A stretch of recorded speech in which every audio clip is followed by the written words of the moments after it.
Hello students, कैसे हैं आप लोग।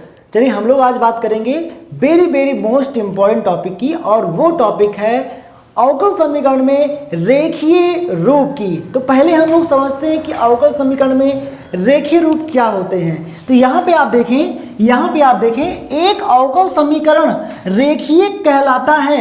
एक अवकल समीकरण रेखीय कहलाता है यदि आश्रित चर, बताइए आश्रित चर का मतलब क्या, y, तथा इसका अवकल गुणांक का मतलब क्या, ddx ऑफ y, हम कहेंगे प्रथम घात में हो। मतलब जो अवकल गुणांक है उसकी भी घात 1 होनी चाहिए, और आश्रित चर है उसकी भी घात 1 होनी चाहिए। अवकल गुणांक कितनी भी कोटि का हो, चाहे वो 1 कोटि का हो इसकी घात 1 हो, चाहे वो 2 कोटि का हो इसकी घात 1 हो। इसी प्रकार y में भी घात 1 होनी चाहिए। तो आश्रित चर तथा इसका अवकल गुणांक ddx ऑफ y प्रथम घात में अगर हो तथा एक दूसरे के गुणनफल में ना हो, कभी ऐसा नहीं होना चाहिए कि ddx ऑफ y और y आपस में क्या हो, गुणा में हो।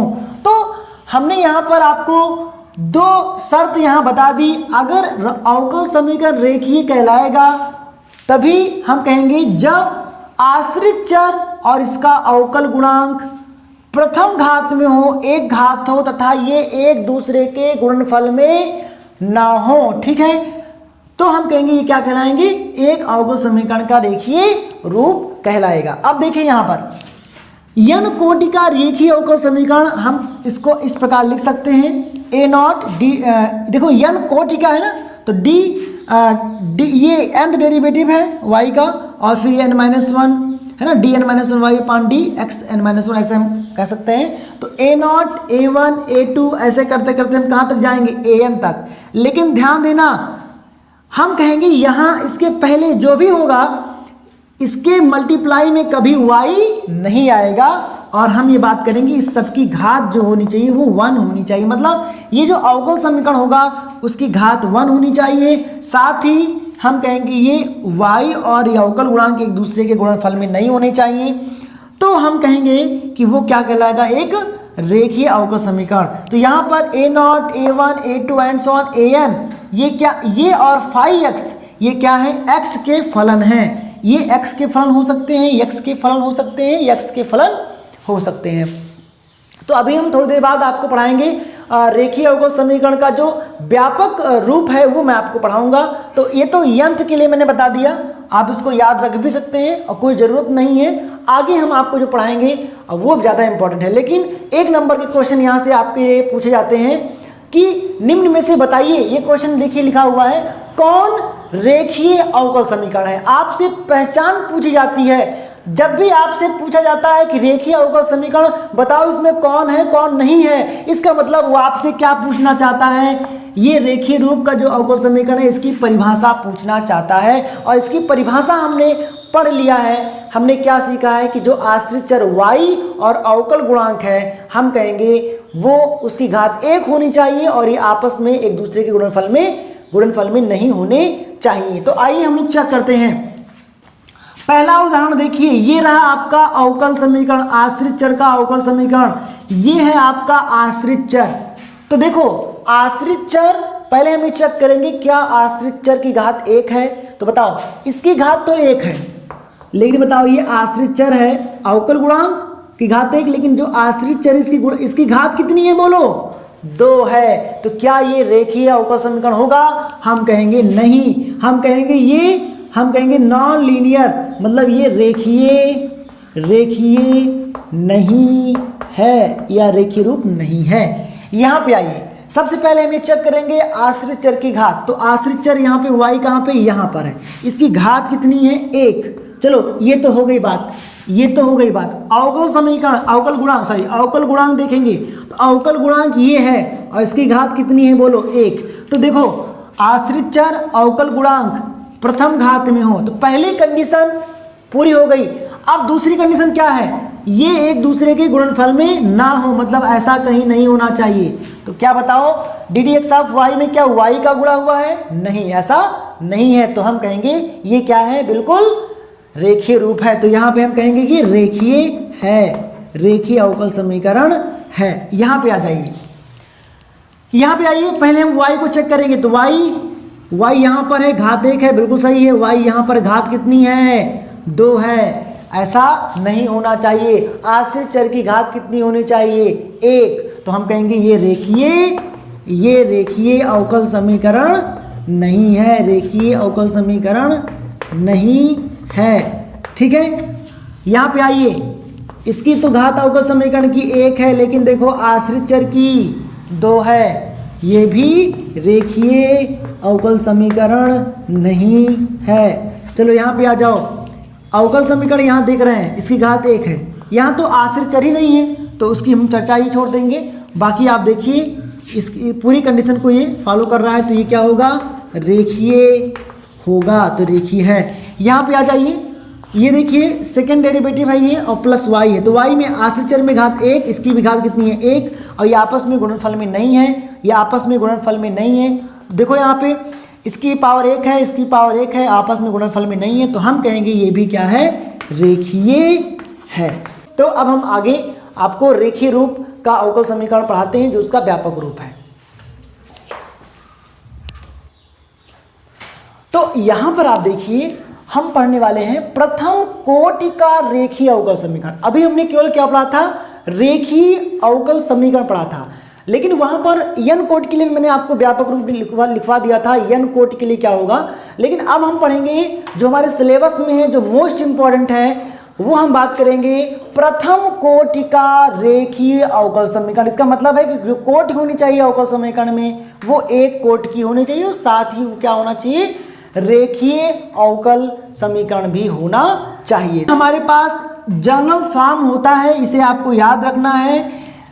प्रथम कोटि के रेखीय अवकल समीकरण का जो व्यापक रूप है, वो ये आपको याद रखना है। यहाँ पर P और Q जो होते हैं, वो क्या होते हैं? यक्ष के फलन होते हैं। अब हमें अगर इसको हल करना है, इसको अगर हमें हल करना है, तो हम कैसे इसका हल करते हैं, उसका तरीका पहले आप यहाँ पे देखिए। हम करते क्या हैं कि दोनों पक्षों में gx से गुणा कर देते हैं। तो यहाँ पे लेकिन कोई फलन है gx, यक्ष का फलन है, तो दोनों पक्षों में हम कहेंगे gx से गुणा करने पर। हम ऐसा इसलिए करेंगे ताकि हम इस समीकरण को आसानी से हल कर पाएं। तो उसका तरीका देखिए, हमने जब gx से गुणा किया, जो कि यक्ष का फलन है, तो ये कुछ ऐसा बन जाएगा। अभी हमने थोड़ी देर पहले आपको n कोटि के लिए पढ़ाया था, तो वहाँ पे देखिए यहाँ a0, a1, a2 लिखा था ना, तो हमने लिखवाया था कि जो a0 है वो यक्ष का फलन है। इसी प्रकार यहाँ भी क्या आ जाएगा? यहाँ भी आ जाएगा gx इंटू हम कहेंगे p इंटू वाई, और यहाँ पे क्या आ जाएगा? q into gx। अब देखिए, आपको एक काम यहाँ पे करना है, इसको समीकरण नंबर हम मान लेते हैं 2। अब हम यहाँ पर लिख लेंगे एक पॉइंट कि हम यहाँ पर लिखेंगे, हम gx को, या हम ऐसा करें, हम q इंटू gx को y इंटू gx के अवकल गुणांक में लिखते हैं। हमें कुछ ऐसा लिखना, ध्यान देना, हमें यहाँ पर कुछ ऐसा करना है कि यहाँ पर जो q इंटू gx है, इसके स्थान पे हमें y इंटू gx का अवकल गुणांक हमें यहाँ पर लिखना है। तो हम क्या लिखेंगे, जरा ध्यान दीजिए। समीकरण नंबर 2 से हम बात करेंगे। समीकरण नंबर 2 से हम क्या लिखने वाले हैं? यहाँ gx into d d x of y plus g of x into p into y is equal to, भाई इसके स्थान पे हम क्या कर रहे हैं? y इंटू जी एक्स का अवकल गुणांक, तो इसको हम लिख रहे हैं डी डी एक्स ऑफ क्या लिखेंगे? y into g of x। ऐसा हमने यहाँ पर कर दिया, ठीक है, ऐसा हमने यहाँ पर कर दिया। अब इससे हमें फायदा क्या मिलेगा? अभी आप देखिए, यहाँ से हम निकाल लेंगे gx का मान और फिर हमारा सवाल सॉल्व हो जाएगा। जरा देखिए कैसे। इसका तरीका भी एनसीईआरटी में भी दे रखा है, इसलिए हमने सोचा आपको बता दें। तो यहाँ पे आप देखें, वैसे ज़रूरत नहीं है सबकी, बस केवल आपको जो लास्ट रिजल्ट आएगा मैं आपको भी थोड़ी देर बाद बताऊंगा, वही आपको याद रखना है। तो यहाँ पर g of x into p into y is equal to, यहाँ बताइए यू इंटू वी का फार्मूला लगेगा, तो इसका अवकलन हम करेंगे, इसको छोड़ेंगे, तो जी एक्स को हमने छोड़ दिया और हमने इसका अवकलन किया, क्या बना d d x of y plus, अब इस बार हमने जी एक्स का अवकलन किया तो मिला जी डैश एक्स, है कि नहीं, और वाई को हमने छोड़ दिया। देख रहे हैं आप, तो यहाँ पर हमने ये काम किया। अब जहाँ पर देखिए यहाँ पे d d x of y और d d x of y into g x, ये दोनों पक्ष में था, क्या हो जाएगा, ये कैंसिल हो जाएगा। ठीक है, अब यहाँ पर हम क्या करेंगे, जरा ध्यान दीजिए, हमारे पास बचा क्या, तो हमारे पास यहाँ पे बचा g x into p into y, और यहाँ पे क्या मिला हमारे पास y into g dash x, तो y से y भी क्या हो जाएगा कैंसिल, क्या मिलेगा बोलो, g डैश एक्स अपान जी एक्स। अब हम क्या करेंगे, दोनों पक्षों में समाकलन करेंगे, तो यहाँ लिख दे रहे हैं दोनों पक्षों में समाकलन करने पर क्या मिलेगा, ध्यान दीजिए, समाकलन पी डी एक्स हो जाएगा बराबर समाकलन जी डैश एक्स अपान जी एक्स इंटू डी एक्स। अब आपको यहाँ क्लियर दिखना चाहिए, अगर हम इसको टी मानेंगे तो ऊपर बन जाएगा, इसका मतलब इसका आंसर क्या आ जाएगा, इसका आंसर क्या आएगा, p क्या था, p हमारा क्या था, x का कोई फलन था, तो इसको हम लिख रहे हैं p into d x, P x का फलन है, यहाँ p कांस्टेंट नहीं है कि आप इसको बाहर कर देंगे, x का फलन है, क्या है मुझे नहीं मालूम है, तो p डी एक्स और बराबर यहाँ पे इसको हम t मानेंगे तो ऊपर बन जाएगा, जिसका रिजल्ट क्या आ जाएगा log g of x, log g of x। तो यहाँ से आप बताइए, यहाँ से आप g ऑफ x का मान कितना निकालेंगे, यहाँ से g ऑफ x बराबर आ जाएगा e की पावर इंटीग्रेशन p dx। देख रहे हैं, ये हमारा रिजल्ट मिल जाएगा। तो gx बराबर e की पावर इंटीग्रेशन p dx, इसको समीकरण नंबर 2 में हम पुट कर देंगे। तो समीकरण नंबर 2 से अब आगे क्या करना है आपको, gx का मान किसके बराबर करना है, e की पावर इंटीग्रेशन p dx के, और इसी को ध्यान देना, इसी को हम लोग क्या कहते हैं, इंटीग्रेटिंग फैक्टर, या इसको हम कहते हैं समाकलन गुणांक, समाकलन गुणक ऐसा हम कहेंगे, समाकलन गुणक कहते हैं, इंटीग्रेटिंग फैक्टर कहते हैं। तो यहाँ पर IF हम इसको शॉर्ट में कहेंगे। तो जहाँ जहाँ gx है समीकरण नंबर 2 में, वहाँ आपको क्या कर देना है IF, या इसको हम किसके इक्वल कर दें, IF के बराबर। तो यहाँ पे क्या हो जाएगा भाई, हमारा मिल जाएगा डी डी ऑफ एक्स, किससे मल्टीप्लाई कर रहे हैं gx, और किसके बराबर IF, मतलब e की power integration p d x plus यहाँ पे क्या लिखा हुआ gx, तो gx के स्थान पे फिर हम IF लिखेंगे, मतलब e की power integration p d x लिखेंगे into p into y is equal to q का मान रखने दीजिए, g ऑफ x कितना है, e की पावर इंटीग्रेशन p dx। देख रहे हैं ना। अब इसको मैं मिटा देता हूं क्योंकि ये आपने पहले नोट कर लिया है। देखो इसके आगे आप यहां से स्टार्ट करना, ठीक है।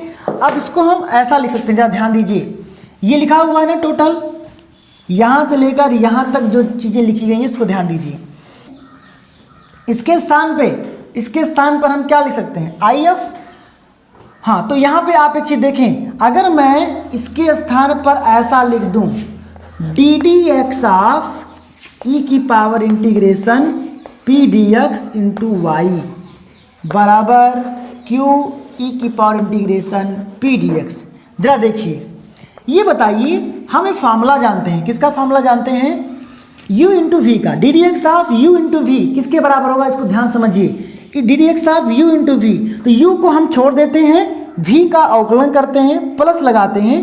अब हम क्या करते हैं, v को छोड़ देते हैं, इसका अवकलन।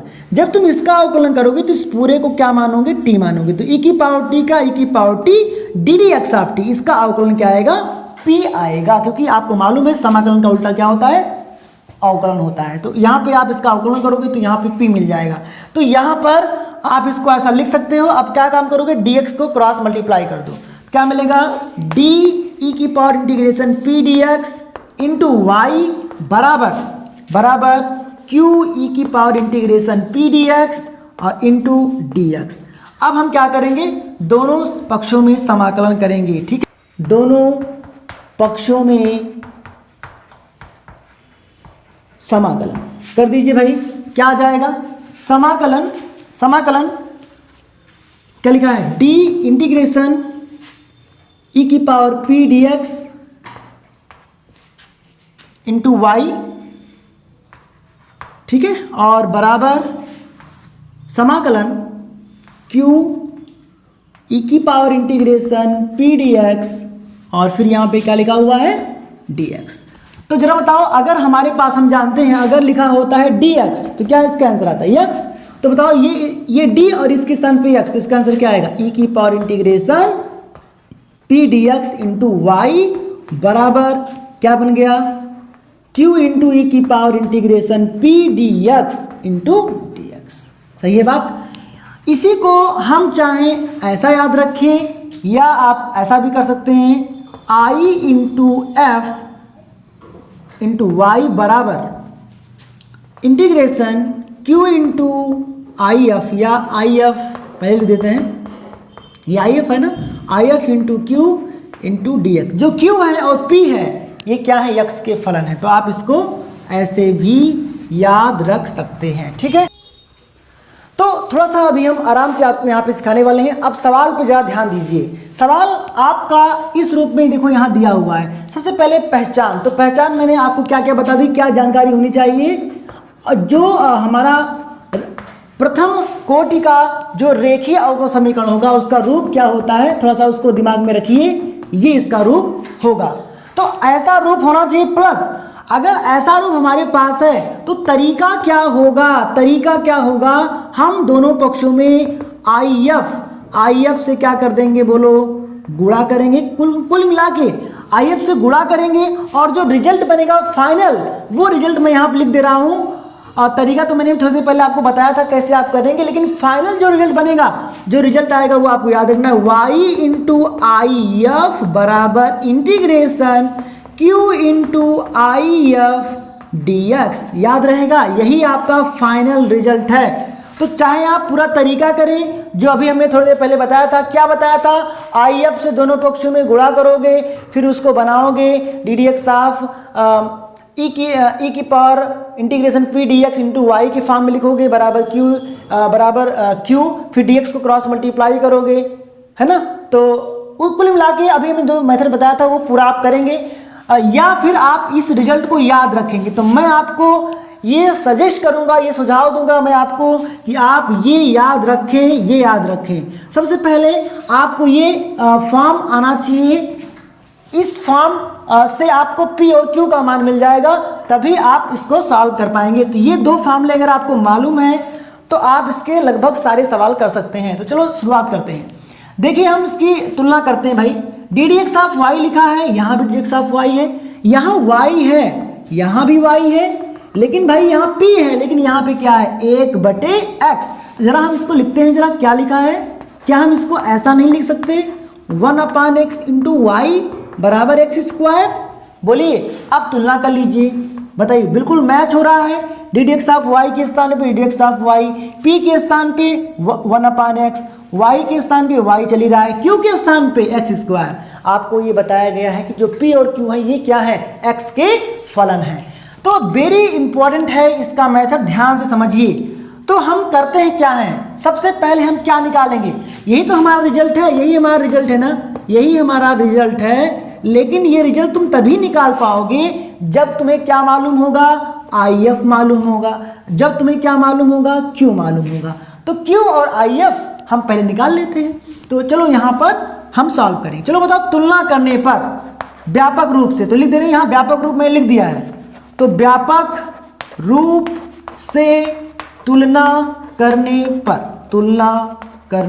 पर क्या मिलेगा, P का मान बोलो कितना मिलेगा, 1/x, Q का मान कितना मिलेगा, बोलो एक्स स्क्वायर। अब हमें क्या निकालना है, आई एफ। तो इंटीग्रेटिंग फैक्टर समाकल या कहें समाकलन गुणक क्या मिलेगा, इंटीग्रेशन फैक्टर आई एफ, ई की power integration p d x. चलो निकाल लो, P का मान बोलो 1/x dx।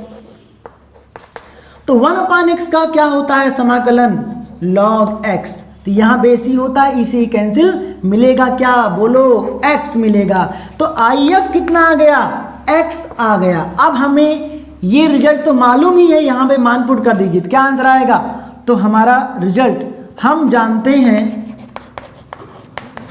हैं इसके लिए क्या लिखेंगे, y है ना, या डायरेक्ट मैं यहाँ लिख दे रहा हूँ, इसको समीकरण नंबर 1 मान लीजिए, समीकरण नंबर 1 से। तो यहाँ पे समीकरण नंबर 1 से ये हम जानते हैं पहले से, तो y लिखिए, if कितना है बोलो, x लिखिए, बराबर इंटीग्रेशन q का मान बोलो, q का मान कितना है यहाँ पे x स्क्वायर, तो लिखिए x स्क्वायर, if कितना है बोलो x इंटू x और dx। चलो बताओ ये क्या बन जाएगा, एक्स स्क्वायर इंटू एक्स क्या बन जाएगा, एक्स क्यूब डी एक्स। तो क्या तुम इसका रिजल्ट नहीं निकाल पाओगे, क्या आंसर आएगा, ये तो आ गया आपका एक्स वाई, और ये बताओ क्या मिलेगा, एक्स की पावर 4/4 और प्लस सी।